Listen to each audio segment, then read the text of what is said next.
Right, so I can give my updates.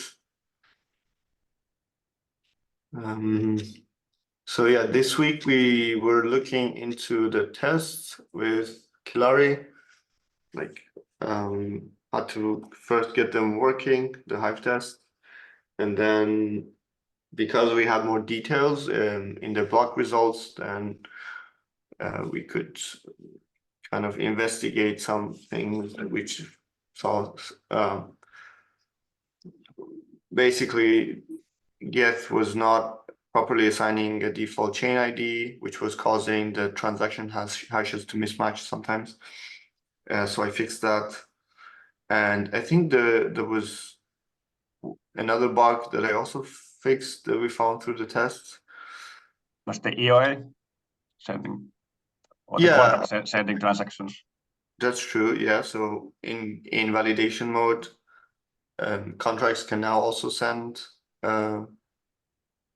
like do simulation. And I think that's it. Yeah, that's basically what I have been doing as well, except I have been working with Oleg with those same bugs as well. With the Nethermind, we are not getting the same transaction hash with the get yet, but Oleg will look into that. But I can imagine it can be something that it's not assumed, or I don't know, when you are sending a transaction with call, then what transaction is generally assumed, since it depends on the input you are setting on which transaction format you should be using. So I can imagine that can cause bugs or differences between the clients.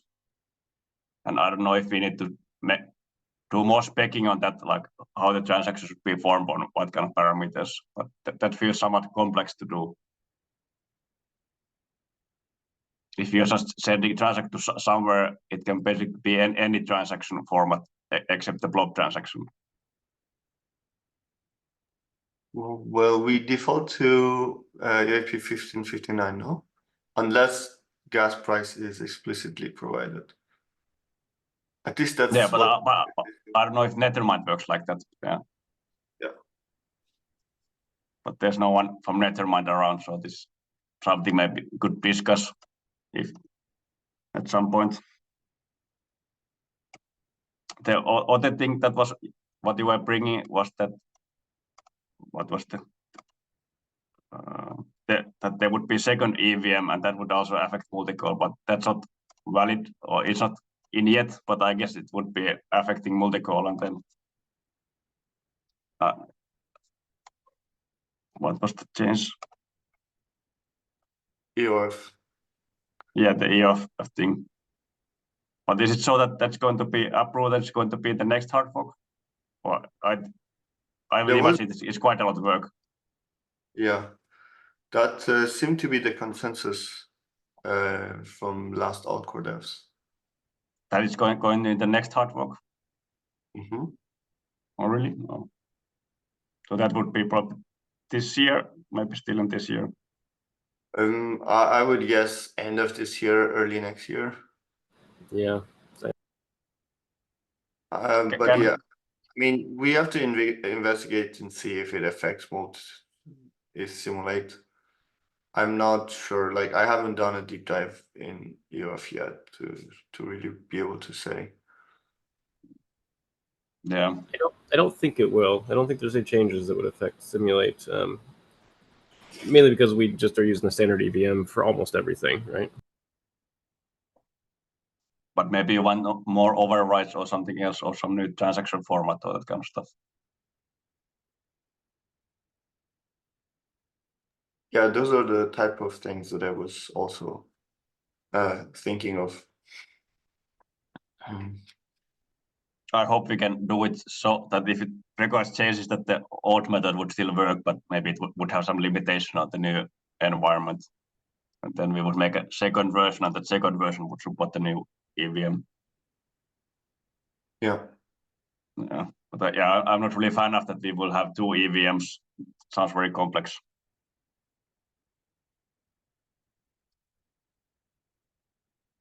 But what are you going to do about it? Go on Alcordez and complain. I've tried that. It doesn't go anywhere. Have you seen a vote against it, but you lost? Or you just didn't No, know just in anything general. afterwards?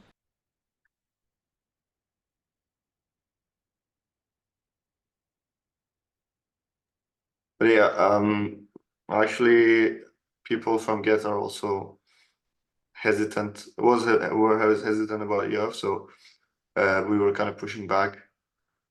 But seems like everybody else is on board, so it's going through. Hello, Lukasz. Hello. Is What was Lucas the- pro EOF or not? I didn't get that, sorry. Are you pro or against EOF? To be honest, I'm not 100% convinced, but I don't think I have anything major against it, apart a bit complicating the code base. That's basically everybody's argument against it. Yeah. Like, I haven't met anybody that says EOF is a bad idea if we were building a new blockchain. But on the other hand, like, a lot of people are telling me it's a good thing, and they have some arguments that it's hard to me to judge. So, and some of them seems quite smart, so it might be a good idea. So it's I mean, so complex that it's a good idea. I think it is, as the changes introduced in EOF do make for a better EVM. If I was building a blockchain today, I would use everything that they suggested because they are smart people doing smart things, and they're all good ideas. The problem I have is that, as Clary mentioned, maybe before you were here in chat somewhere, it requires you can't get rid of the old EVM. The EVM has to live forever, and so it's not like we're getting rid of some tech debt or anything like that. It's just you're adding more complexity to everything. And having a better EVM by itself while still having to maintain the old one is not obviously worth it to me. No, this is how things kind of work. When you are doing CPUs, you add new instructions, you add new complexity, but x86 doesn't really remove the old things, right? So yes, but presumably the new ones give you new functionality. I don't think there's anything in EOF that gives new functionality. Like, there are things that would be really useful in terms of like code analysis and whatnot that I think are only really useful if all of the code in the EVM follows it. If you only have like half the code on Ethereum following it, then you can't leverage the benefits. But you can opt out from the old code, right? You can write only new code and code only new type contracts, and then everything uses this. I guess maybe gas costs go down. Like, the new EVM is a little more efficient, perhaps. Maybe that's an argument. Like, in terms of what's the benefit to users?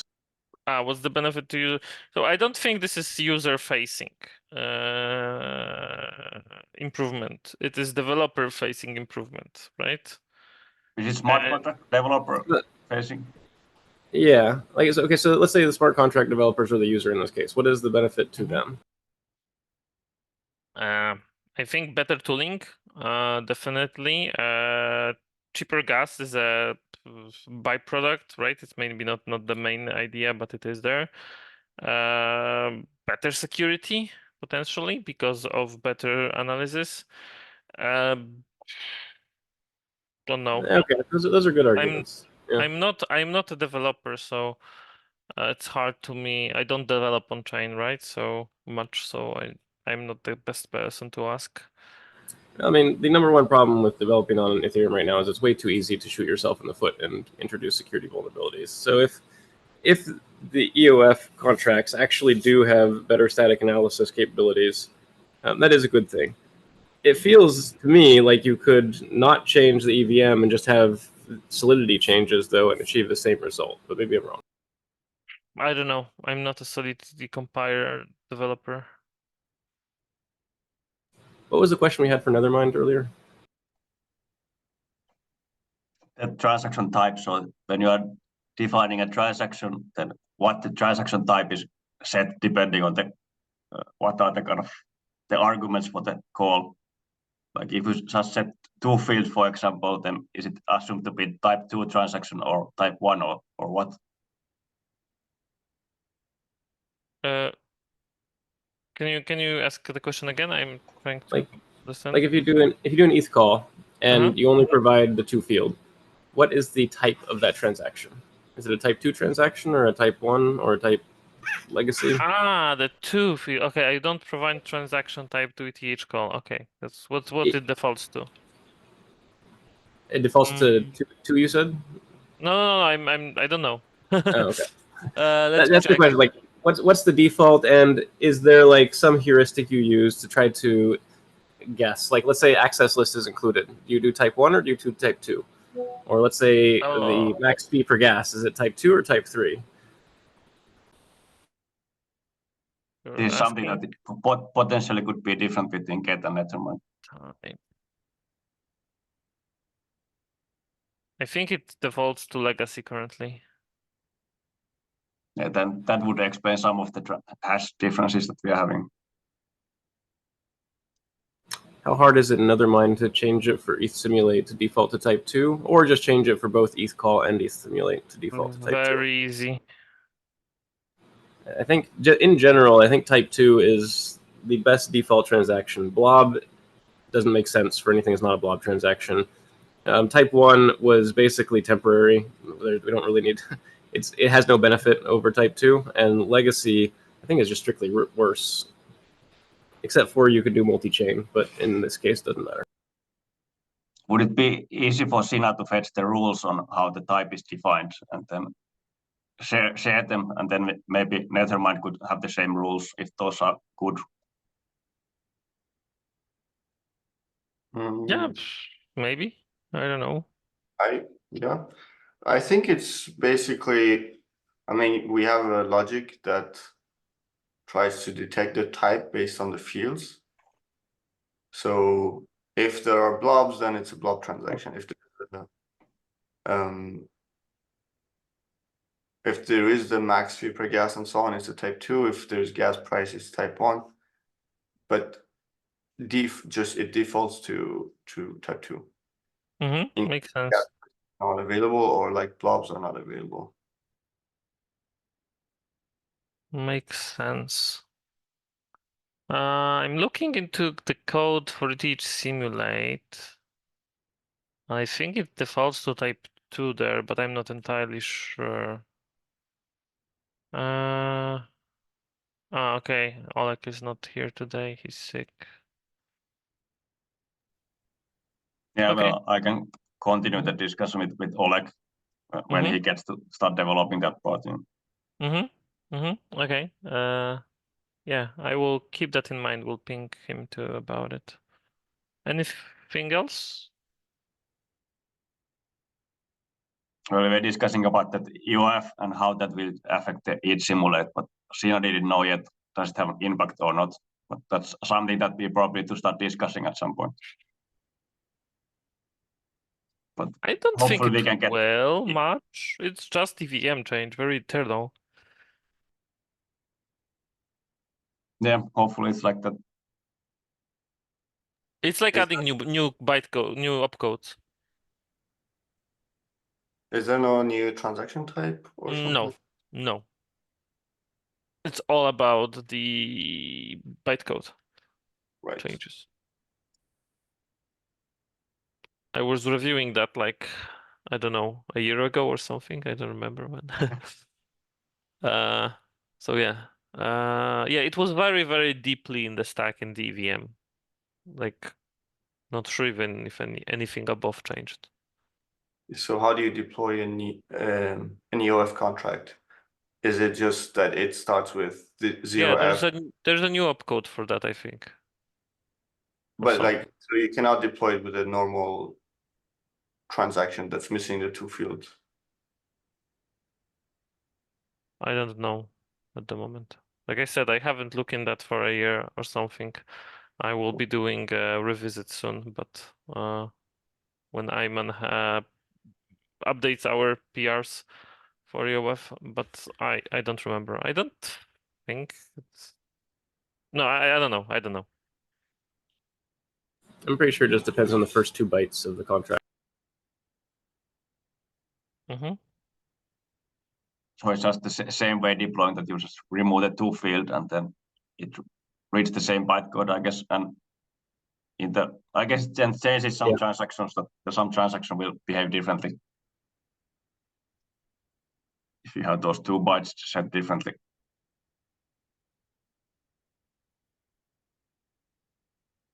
Do we have anything else?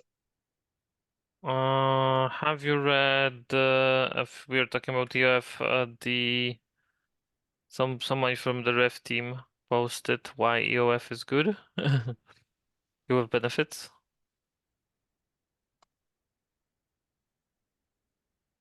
I can check it. I sent it to the chat.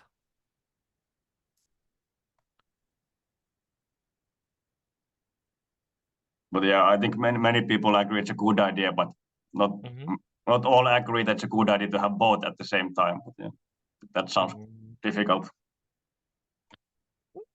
Not really. It's like adding some new opcodes, right? It's just adding bunch of them. So it's not like it doesn't break anything that was before, right? It's just like adding, I don't know, 10 new opcodes that are somewhat heavy, right, in the logic, but it doesn't really break anything that's there already. Well, You just need to maintain both. Yeah, so if I understand correctly, there are certain contracts that would be valid as pre-EOF and are not valid as EOF. And so if those first 2 bytes are set, the EVM rules are different, like how jumps work and stuff like that. Yeah. Yes. So it's not just adding opcodes; it's changing the behavior of some opcodes and making some previously valid yeah, opcodes. sure. I mean from the node developer. Okay, sorry. Didn't specify, from a person who developed virtual machine or a Ethereum node, right? Okay. From how it is executed, yeah, it's different. Yeah, that's true. That's true. But that's kind of on the compiler side mostly, right? It's not something that would be visible to users explicitly most of the time. Yeah, I think the people who are affected by this are Solidity developers and whoever is building the VM for each of the clients. So I don't know who on Nethermind team builds Yes. the VM, but they'll have to deal with this heavily. Yes. But I think you're right. My guess is that if you're just building the client itself, not the EVM portion, then it's probably almost no. Well, we are building our own EVM. Right. So I'm just saying, like, if you got, I don't know who on your team works on the EVM, or if you guys all do. It's it's always team effort, right? So I don't want to put anyone, and I think a lot of people are adding, for example, opcode for different DAPs, so we have it fairly. A lot of people are working, let's say, but we have some specialists. So probably Ayman and Ben are the most specialized at the moment. Ben maybe more from the performance perspective.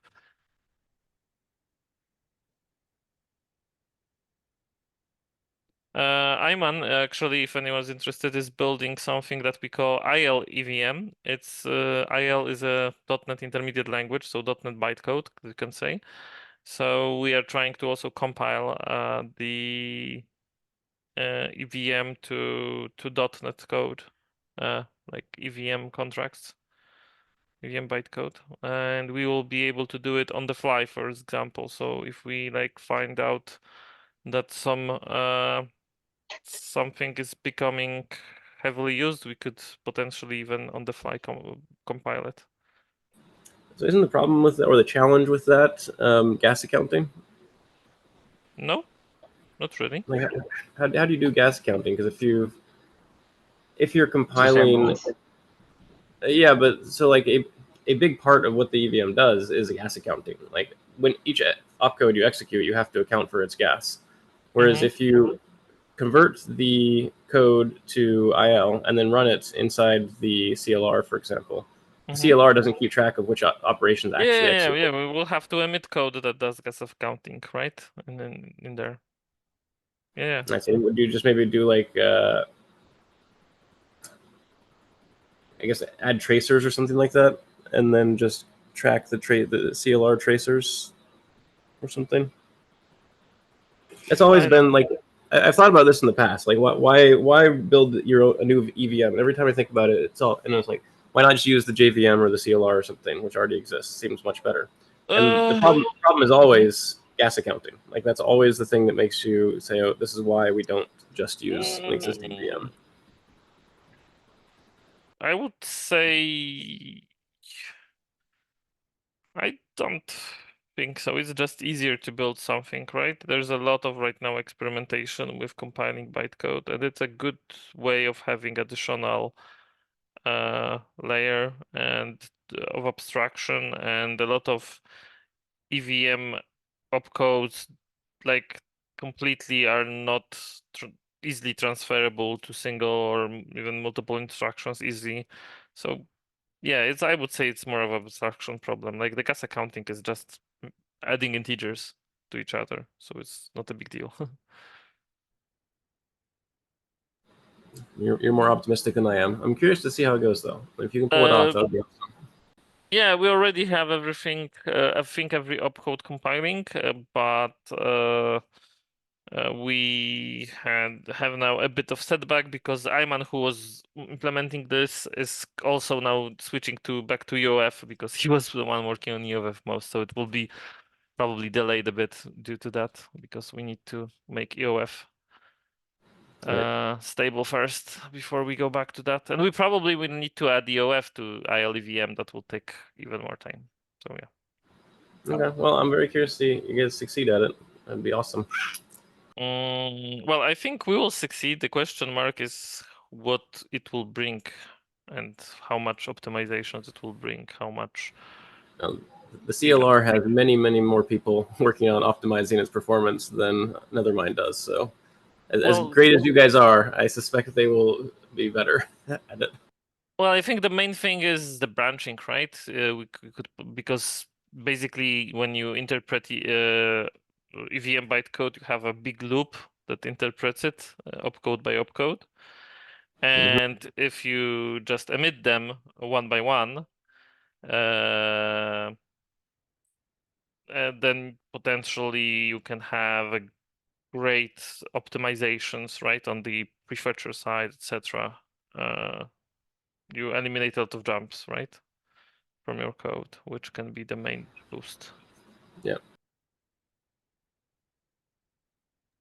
We have it working on the most opcodes already. So that have you been doing testing on the performance of it? So yeah, that's why I was asking for that, but no, we haven't been. I think the part that's currently being finalized is also interoping between the two versions, because we don't really want to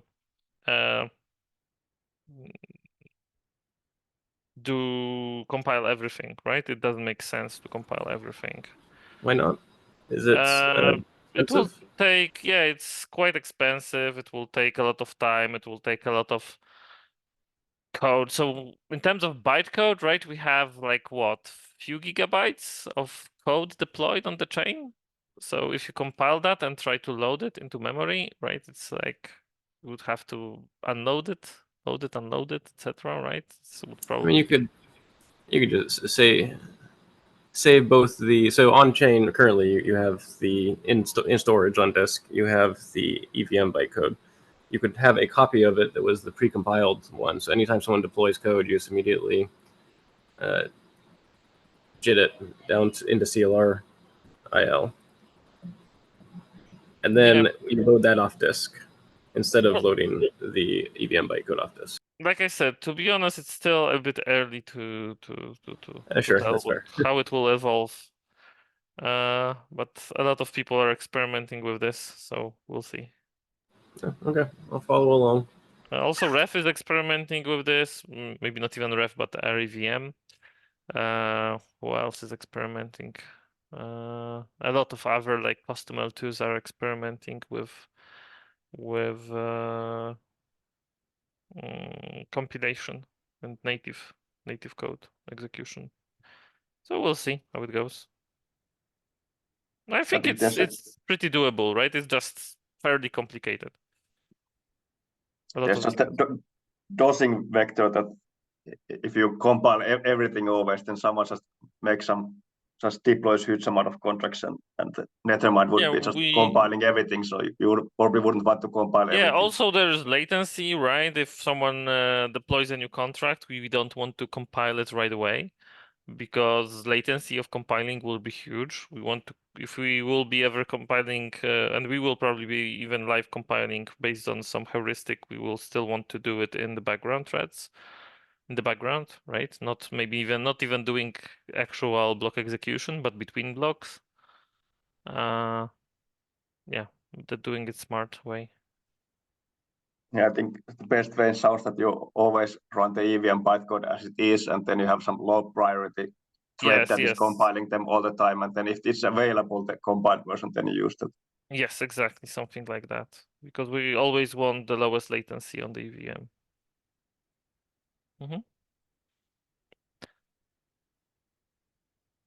Yeah, there's a lot of details, and will took us more time to get there, but a lot of interesting things are coming.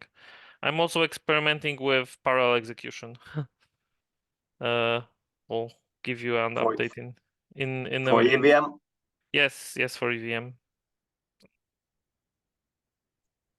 I have it in my model. So we recently are introducing, because the final version is not out yet, that we run transactions in parallel. And what we use it, we discard the execution results at all, but we use it to populate a big cache of state. And then when the main thread runs in the transactions, most of the state is already populated. So we have most of the state populated, right? That's how we achieve our newest performance increases. How do you can pre-populate the state if you haven't run the transaction yet? Well, we run it in parallel in the background threads. And you assume that those transactions are not affecting each other? Or you somehow... we not assume they are not affecting each other. We run them on like a copy of the state, right? Or it's similar like you do with ETH call, right? You run it on a read-only copy of the state, which actually loads from the main state, right? But then if the one transaction is affecting the other transaction, then you cannot run those transactions in parallel. Yeah. So it's yes. So like I said, we discard the effects, the results of the execution, right? We just populate a big cache that then is being used on the main thread, which again invokes those transactions in order in single thread, like it was before. So you just get everything in the cache that you need the calculation, or you don't know that. We try to we try to load as much of the state we need in the parallel and just run it in the single threaded with as much state populated. And we are getting on a very fast machines around 700 megagas per second sustained, because peaks are like, we had a peak of 2 gigagas, I think. But sustained is around 700 megagas on a very fast machine. But I guess you can have transactions that refer the next or previous transactions, and then the cache that they are bringing is kind of completely wrong because that. Yeah, exactly. So it's it's a heuristic, right? You can say it's not a guarantee. Right. It's just you're just trying to warm your cache. Yes, so that exactly. You're trying to spend 30 threads at the same time, all warming the cache, rather than one thread that's warming the cache and executing at the same time. Exactly, at the moment. But we will be trying to now evaluate if we can use the results of this execution, and instead of executing it again, just committing to that state, right? So we will be now trying to add intelligent transaction collision logic and see if we need. You should be able to. So if you keep track of the state you loaded for each transaction, and then when you get to that transaction in the main thread, you check to see if the state that it loaded has been touched by a previous transaction. If not, then you're guaranteed that it will execute the same, right? Yes, but we want to make it a bit more complex, so we will be trying to evaluate if the transaction needs to be re-executed earlier and re-executed in parallel again, right? Oh, I see. Okay. Way before the main thread catches up. So as you're going, so you execute all of them, save the starting state for each, and then in order you iterate through them and say, okay, this one runs, it touches these states, therefore we keep the next one, we keep the next one, and you can save them all, and then figure out which ones you need to rerun, and only rerun those. Mm-hmm. Yeah, but okay. like even those rerunning can also be done in parallel, right? If we figure it out. Potentially. Yeah, Out of so curiosity. it's a complicated. It's not that complicated, but it's from the code perspective, it's not that simple. A lot of Yeah. parallel code, etc. Out But of curiosity, how do you basically need a RAM disk for this thing for your disk to no, keep up? no. Fast MVV is fine because it's not about throughput; it's about latency, right? So you can have a lot of parallel NVMe drive access. It's not a big deal. It's just this access will take X amount of milliseconds or nanoseconds, right? So if you're doing one access or 10 times or 100 times the access, it's like the cost is almost the same. So it's actually beneficial of doing this on an NVMe drives and probably generally SSDs. Is this just because NVMe's are so fast? Because like we're talking Yes, about and a day, right? they are kind of they support like parallel fetching in some ways, right? I see. So you're leaning on modern drives having the ability to do high parallelization. Yes, exactly. This is something that would be nice to have in each simulator as well, that you could make multiple parallel blocks so that you can simulate a lot of parallel stuff and those wouldn't affect each other. Well, No, parallel blocks or parallel transactions in blocks. I'm not entirely sure what do you mean. so that you are creating multiple parents for the first block, so that you could simulate multiple stuff that kind of would be conflicting with each other, but you could simulate it parallel so it wouldn't affect each other. But that's basically same as sending multiple multi-core Yes. requests. Yes, but exactly. I feel it. But exactly. I would feel that the nodes would optimize that better if you are sending a lot No. of similar transactions. No, not really. It's way easier to just send multiple requests. So right now we are not bringing this this, and I doubt we will ever bring this multi-threading into RPC calls, unless you will explicitly maybe enable it and it's your private RPC that you want the fastest execution. Because if at any point you have multiple users, you don't want probably one user to consuming too much resources. Yeah. So in like if you have any kind of like public RPC, you don't want to spin all threads for one user. It's wasteful. You want to have, you know, load balanced users. Yeah. Yeah, so this is mostly for block processing and potentially block production and nothing else. Is anyone working on the state rent? I feel that we are all the time making Ethereum bigger and bigger, and this is also making that you kind of require more of the resources and then. No, not at the moment, but I think I will be looking into some ideas of reducing state. I don't remember the state rent. I remember state expiry. Is it the same? The similar, like I think blobs are, for example, a good idea because the blobs are expiring and they disappear, but then that's only for the blobs.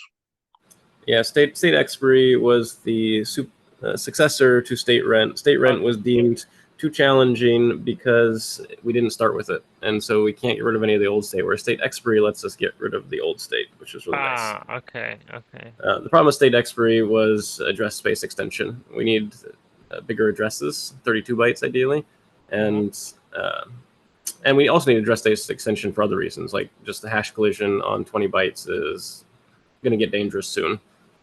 And so, but address space extension opens massive can of worms in the EVM. because addresses are used internally and they're assumed to be 20 bytes, and Solidity does some optimizations on how they do that, and so you can sometimes end up with garbage in the first 10. It's not always zeros, or sorry, in the first 12, it's not always zeros. And so address space extension was ultimately what blocked that last I checked. Okay. I wish someone could solve it. Like, the state expiry conceptually, I think, is a great idea. Like, everything is great about it. We just needed to make the addresses bigger. So, and that was where we got stuck. We couldn't make the addresses Well, bigger. I don't agree that everything is great about state expiry, but it might be the best thing we have. To be honest, I don't like it, but it's like I don't have any better solution at the moment. Why don't you like it? No, well, it provides pretty crappy user experience, right? Because your state is not there. It just deletes your account. Sort of. It makes it so the average RPC node that is, or light node, whatever you want to call it, may not have the old data. But if you do have an account with the old, or an RPC with the old data, then everything will work fine. Your gas costs will be a little higher. The first time when you're restoring old data, it costs quite a bit. And so there is, like, from an end user perspective, my hope is that most end users will be communicating. I guess my hope is that we can build something in so that if a node doesn't have some old data, they can ask a peer-to-peer network for it, like eWASM or just some other gossip network or something that you can be hooked into. Unless Portal Network solves the state. Yeah, Portal could do it. Then I'm happy to go with it more, right?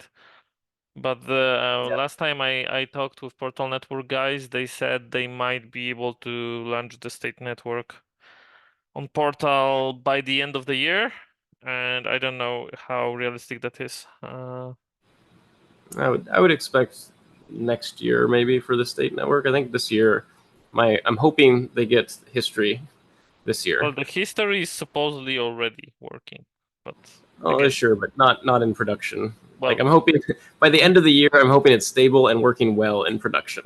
yes, for example. So we'll see. We are trying to build something, but we are trying to build too many things at the moment. We'll see how it goes. Is the state expire so that you have to poke the addresses or the data and then it stays available for like 6 months or something like that?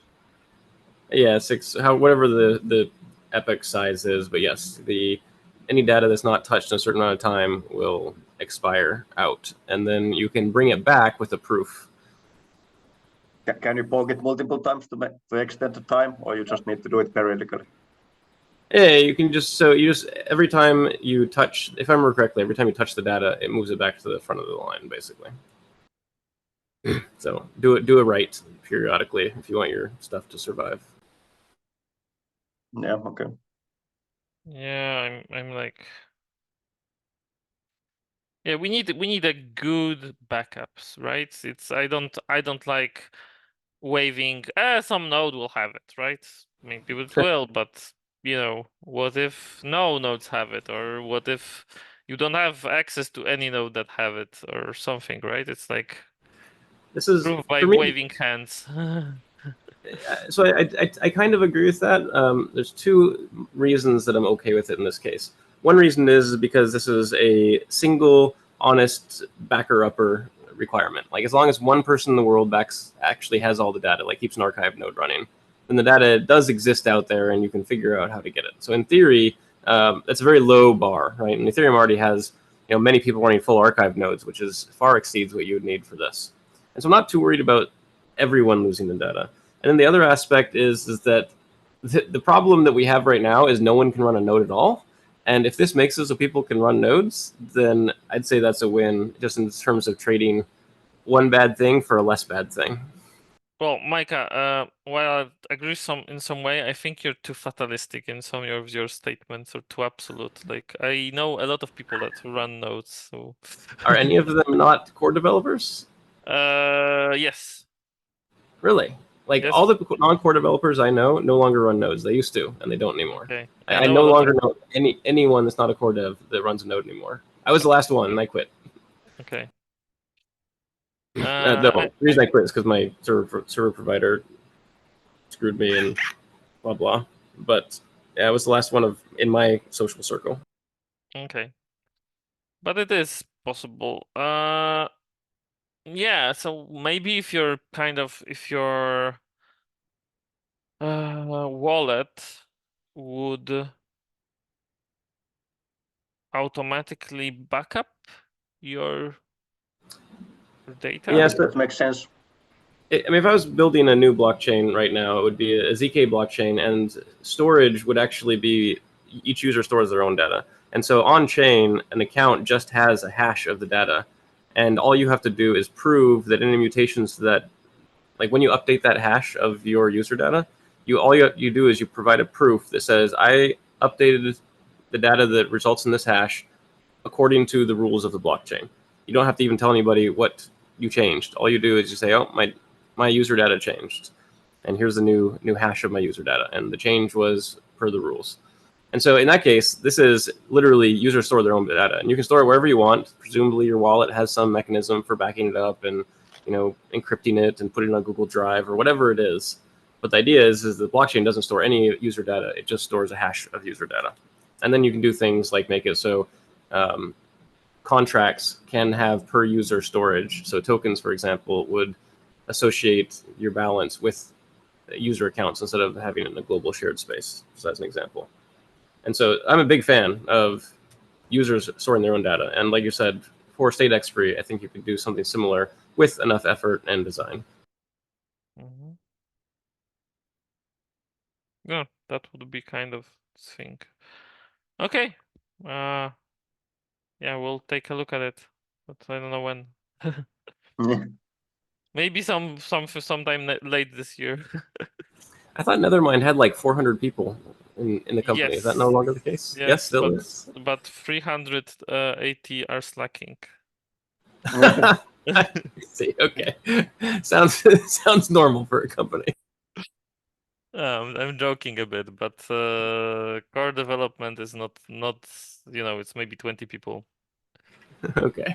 And not all of them are seniors or anything, so yeah.